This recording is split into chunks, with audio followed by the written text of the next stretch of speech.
What up, guys? Welcome to the Son of Wanda, and Mandalorian Episode 6 has dropped, so let's conversationalize.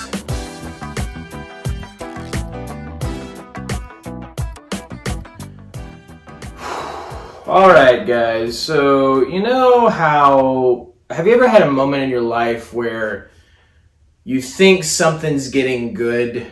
You think that we're on a high, that we're getting better, progress is being made, and then whatever comes after that, kind of shatters your hopes and dreams and dashes them upon the rocks. In some ways, maybe not all, but in some ways, this episode unfortunately did. It's sad. Because a lot of people didn't like Book of Boba Fett, and that made them worried about how Mando Season 3 was going to turn out. And I so wanted to be able to say, after the season was over, that, yeah, it turned out great. All you guys were wrong. It was the best season ever. It was awesome. Fantastic. But unfortunately, it's not looking like I'm going to get to say that. Unfortunately, it's looking like they were proven right. And this season has not turned out the best. The episode starts off with the Mandalorian mercenaries that Bo-Katan mentioned in episode 1. How Bo-Katan had some Mandalorians that she was working with, but since she didn't get the Darksaber by the end of season 2, other Mandalorians decided to turn away from her and do their own thing and become mercenaries for hire. So we open on some Quarren ship. The Quarren are from a planet called Mon Calamari, or I get the Mon Cala and the Mon Calamari mixed up. I'm pretty sure the Mon Calamari is the planet and the Mon Cala are the other species that live with the Quarren on that planet. Star Wars stuff. Just take it like that. But it opens with a Quarren ship traveling through space. The Mandalorians find them in the light cruiser that Bo-Katan stole from Moff Gideon, and their task is to stop the Quarren ship because the captain of the ship, this Quarren girl, smuggled the son of a Mon Cala viceroy. Even explaining it to you guys is absurd. I'm not kidding. It opens with this, and I'm watching it, and I'm like, didn't we just end on a high of the last episode? Bo-Katan's off to find other Mandalorians and unite them to her cause. Isn't that great? Isn't that awesome? And by the way, there was Beskar in this Imperial ship that had Moff Gideon in it, and it looks like the Mandalorians might be working for Moff Gideon. That sounds nuts, right? Doesn't that sound great? Yeah, we're gonna give you a whole episode about nothing. A whole bunch of nothing. Pain, suffering, loss, agony, distrust. Those are the emotions I'm feeling right now, and I don't want to feel them. Okay? I love Favrilloni. I love them. I really do. But even certain people can let you down sometimes. Even Filoni's track record isn't perfect. He made Star Wars Resistance. I'm not a fan of Star Wars Resistance, and really not a fan of Star Wars Resistance. And this episode, there's some problems. There are some big problems. Doesn't mean there aren't highs, but there are definitely some big problems. So it opens on this love story thing where the prince or the son of the viceroy doesn't want to leave the captain because he's in love with her, and they're both aliens, and it's very cheesy. The cheesiest thing that ever they could have done. And that's what they opened the episode on with. Not good. Not good at all. But that's the beginning. And it's funny because we start out with that, which is not a good episode opening at all. And then most of the rest of the episode has nothing really to do with the Mandalorian mercenaries. The mercenaries are led by the Mandalorian, which we saw in episode 3 of season 2. His name is Axe Woves. Woves, I believe. I'm not exactly sure how to pronounce it. But they're led by this Mandalorian. And we don't see him until the end of the episode, because the entire middle of the episode is Mando and Bo-Katan going to find the mercenary Mandalorians, and they stumble upon this planet called Plaisir 15. And it's a planet that even Mando hasn't heard of. And their presence is requested by the Lord of this planet, who, now, okay, I know I've been ragging on this episode a lot, but it almost became my favorite episode by default just because of this one cameo. Talk about unexpected. I had absolutely no inkling of an idea that this was going to happen, that this person was going to be in the show. No idea whatsoever, but this guy is probably one of my favorite actors ever. Very important to my family specifically, Jack Black. Jack Black is the character Lord Bombardier, I believe. And all I could think was, oh my gosh, Jack Black is in Star Wars. I hear this voice from the room as Mando and Bo-Katan walk into this palace, I guess, or sanctuary, I don't know what you call it. But they walk in and I hear this voice, I'm like, that kind of sounds like Jack Black, but obviously it's not him, he wouldn't be in this show. And it's Jack Black! He's the Lord of a planet, he's a former Imperial, who because of the same New Republic amnesty program that Pershing was in, Dr. Pershing was in, he was able to become reformed and become the leader of this planet, and he fell in love with one of the royalty there, a princess. I wasn't following particularly, something like that. And now she's the Duchess and he's the Lord of Plaisir 15. But again, don't care about any of that stuff. All I care about is the fact that Jack Black is in Star Wars. Possibly the best decision they've made this whole series was to put Jack Black in Star Wars. That's all I need for the rest of my life. I'm out. I'm done. Jack Black is in Star Wars. Nothing else matters. Okay, I'm kidding. A lot of other things matter. But still, that was just the biggest treat ever. And that specifically, I am very grateful to John and Dave for doing that. That is awesome. I love Jack Black. Nacho Libre is like one of my family's favorite movies ever. Nacho!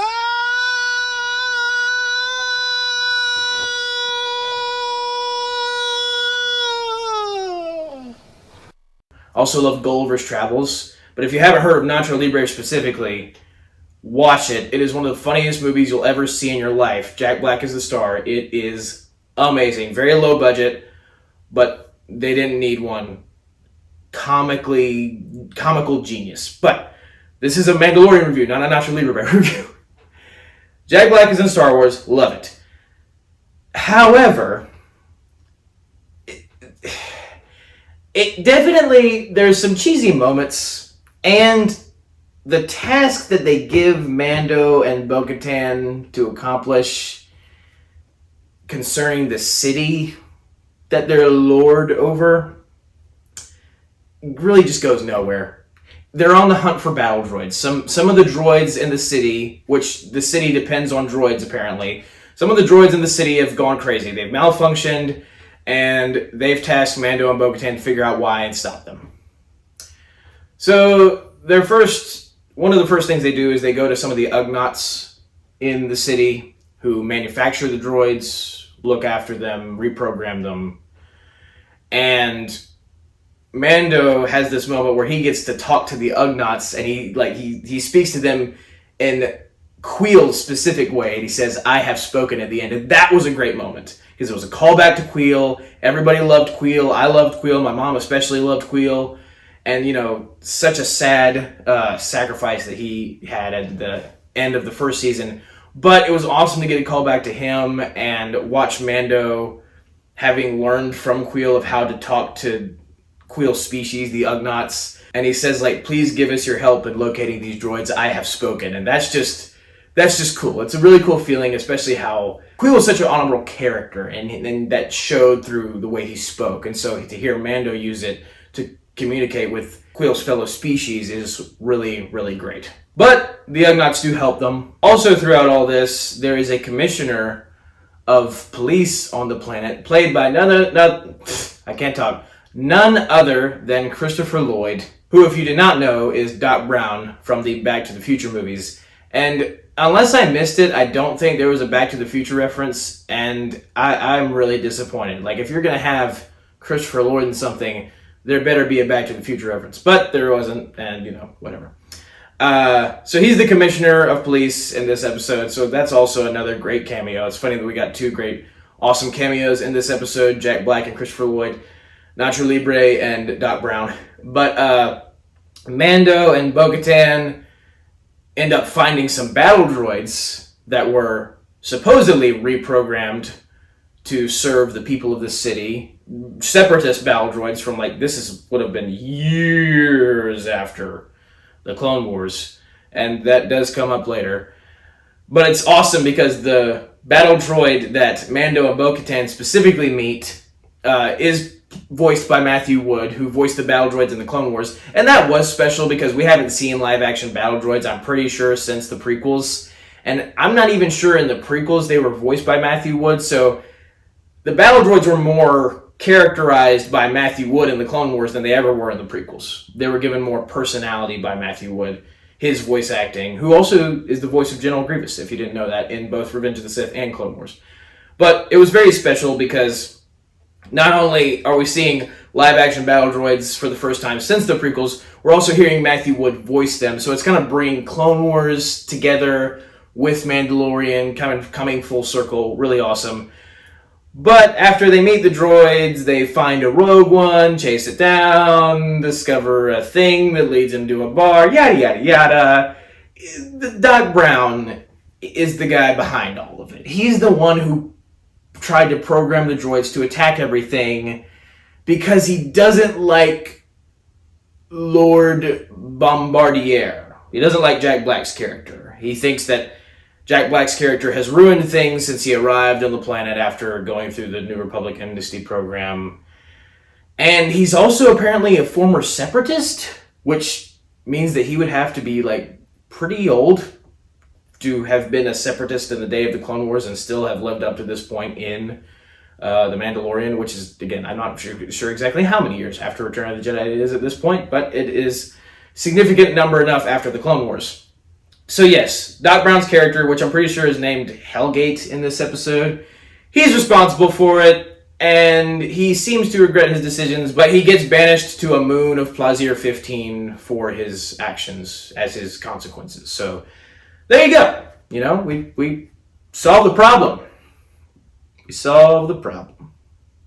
Also, I might as well mention the way they find out that Doc Brown is the bad guy is because there was some nano droids in the drinks that the droids refueled on that just happened to have a chain code that told them exactly who programmed the nano droids to make the main droids attack.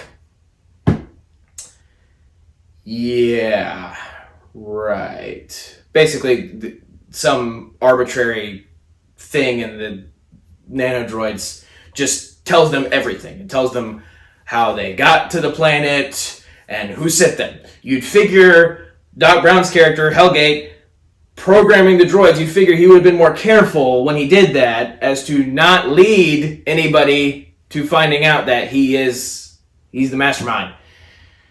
It was the most contrived and arbitrary thing ever. But that's not where the contrivances end. Oh, no. We're not done yet. We're not done yet. We have more to go over. Isn't that great? We have more. Later, when we finally meet the Mando mercenaries, they're still here. They still exist. We've spent, the rest of the episode on, just chasing down droids. And, no Mando mercenaries, even though they were featured at the beginning of this episode. You thought they were going to be a big deal in the episode. Even the episode is called Guns for Hire, which you think is about them, but I guess it's about Mando and Bo-Katan being guns for hire as in droid investigation. Anyway, Mando and Bo-Katan find Axe Woves and the fleet that the Mandalorians stole from the Empire and have gathered up, led by Axe Woves, the Mandalorian mercenaries.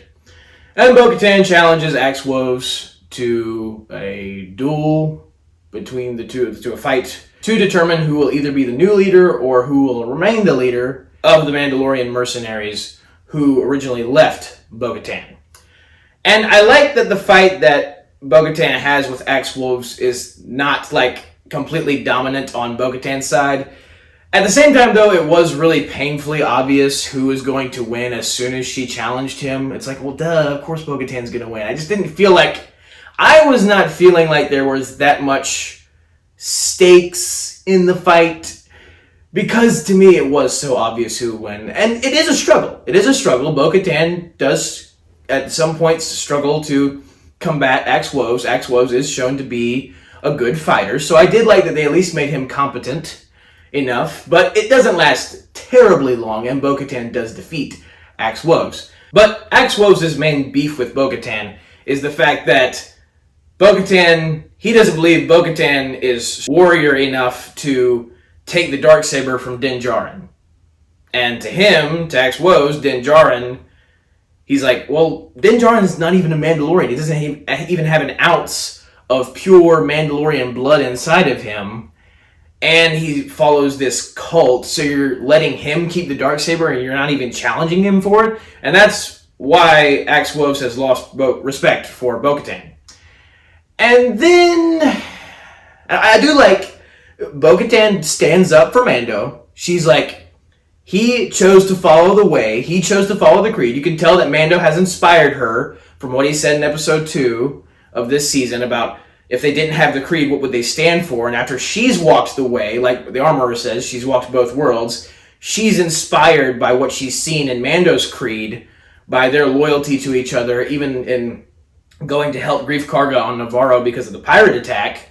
She's clearly inspired by this, which is what motivates her to lean more towards the side of, okay, the creed was actually all right. The creed was something for the Mandalorians to stand for, but now we have something bigger to stand for. We have Mandalore to take back. We have our culture, our society, our planet to reclaim. And that's her goal here is, gathering all of the Mandalorians across the galaxy to Mandalore to unite all of Mandalore once again, obviously. But Bo-Katan, I really did like it. She stands up for Mando. She calls Mando every bit of a Mandalorian as Bo and Axe's ancestors were. So I really enjoyed that. But then the conflict, again comes down to the Darksaber, it being in the possession of Din Djarin. And this is where it just completely lost me. Mando it seems like he's just going to try to give Bo-Katan the Darksaber again, like he tried to do at the end of the season 2. And I was really hoping, I'm like, well, Bo-Katan shouldn't just be able to take it now. She shouldn't be willing to just take it now. She wasn't willing to before. There was major conflict in the last time. And they don't do that necessarily, but it is the most contrived possible way they could have done it. They say, or Din Djarin, Mando, makes a point. He was captured by Spider Random Robot with Gollum General Grievous thingy out of Pirates of the Caribbean in episode 2 on Mandalore. Out of nowhere, he fell into a trap. He didn't see it coming. He picked up a random helmet. There was nothing he could have done. The crab thing, spider thing immediately caged him up. Nothing he could have done. There was no combat. There was no fighting. It just captured him. Just captured him. He's trying to make the point that because he was captured and defeated in combat, and Bo-Katan took the Darksaber afterward and destroyed the robot beast and saved Mando, that the Darksaber then falls to Bo-Katan.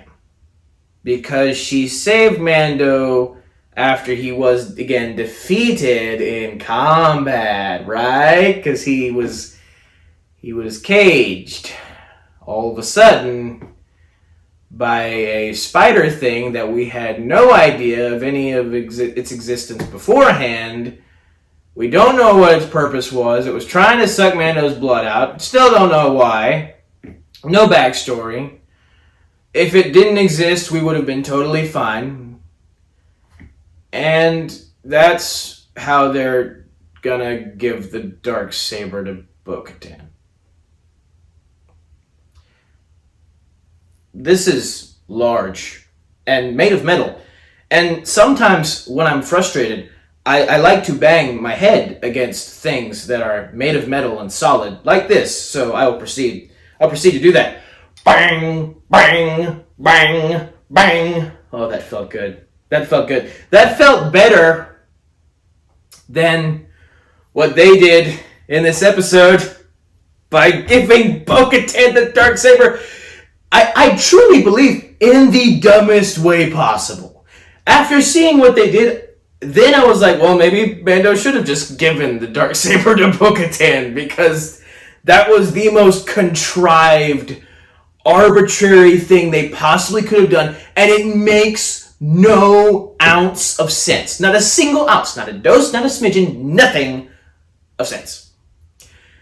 It raises 100 questions about all the previous times the Darksaber's gotten thrown around people. Who does it actually belong to at this point? We don't know, because apparently if you just randomly get captured, this is what this means.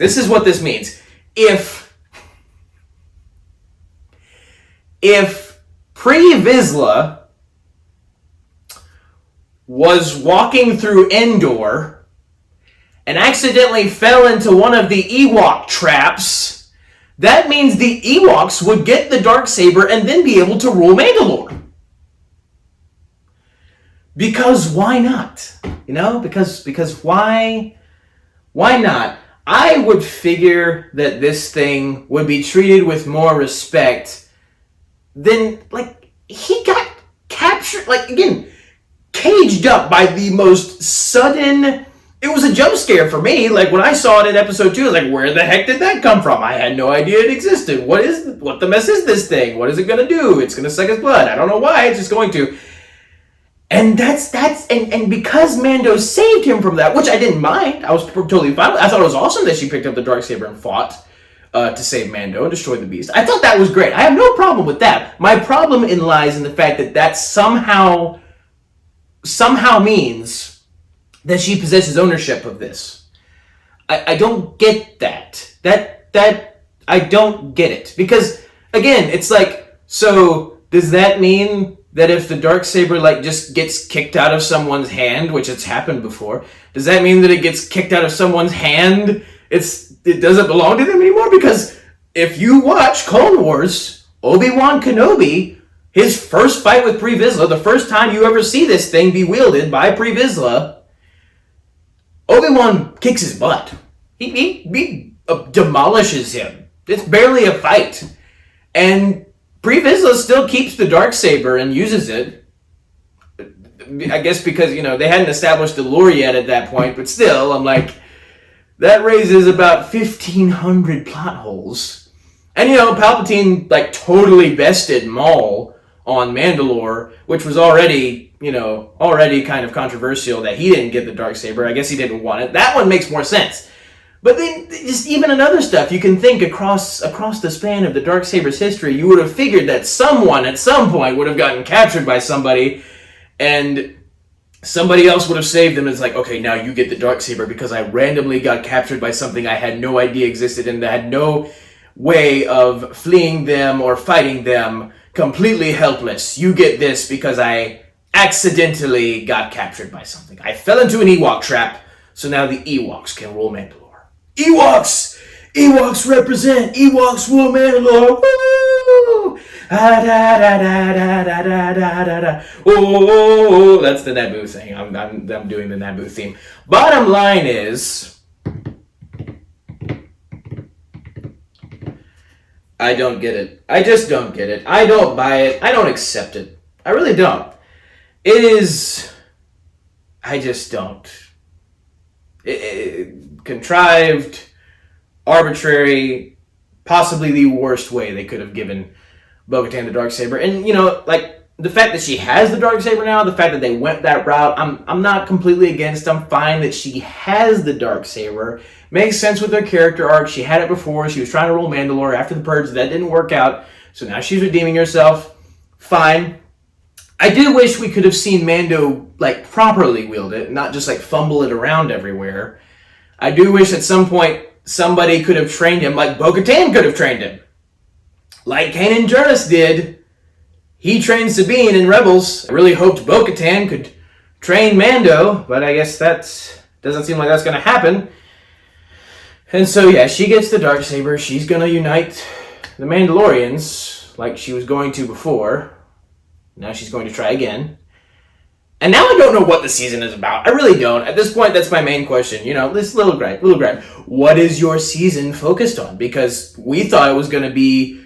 Originally, we thought it was going to be Mando redeeming himself. He redeemed himself in the second episode. That was solved pretty quick, and I was fine with that. Made sense. It wouldn't take that long to do what he tried to accomplish by redeeming himself, bathing in the living waters. Makes perfect sense. But then spending the rest of your season on a bunch of random episodic elements, and I get that it's a TV show, but it's still, like the other Mando seasons, could tell a relatively coherent story. We just have fumbled the ball on so many levels, and I really think it started with episode 3. Them spending the longest Mando episode in the whole season, and the whole series, mind you. Series. Almost an hour on Pershing and Elia Kane adventures. Who are those characters again? There were some random characters that were in, Mandalorian before, Pershing, he was a big part. He tried to experiment on Baby Yoda once. So yeah, there you go. Twice, I guess. Okay, he tried to experiment on one twice, but still, that's where it got off the rails. Happened in episode 3. Spent way too much time on that. Episode 4, we got Grogu's backstory, and that was nice. The idea of the Keller and Beck thing has grown on me, I'll admit. But then spending the rest of it on saving the foundling from the dragon, I don't know about. I do like that they set it up for the cool moment with Paz Vizsla stands up for Din Djarin in episode 5. And episode 5 seemed to get the ball rolling on some stuff, and then we spend episode 6 hunting droids and it leading to pretty much nothing. It would just be a random side plot to get to the plot that we needed to, only to find out that they're going to give the Darksaber to Bo-Katan in the most contrived way possible. So, I don't know what the season is about. I don't know where we're going. We only have 2 episodes left. We didn't tell a coherent story. I would have hoped Moff Gideon would have shown up at this point, but I guess not. I guess we'll have to wait still. I'm sorry this was such a downer. I'm sorry that I raved so much. I was so angry, sad, almost about to cry. But sometimes that's the way things go. And it's still not as bad as Andor. That's the thing. It's still not as bad as Andor. Thank you guys for watching. Have a very blessed day. May the Lord be with you. May the Force be with you. Goodbye. And that's a wrap. Yeesh. What up, guys? Welcome to the...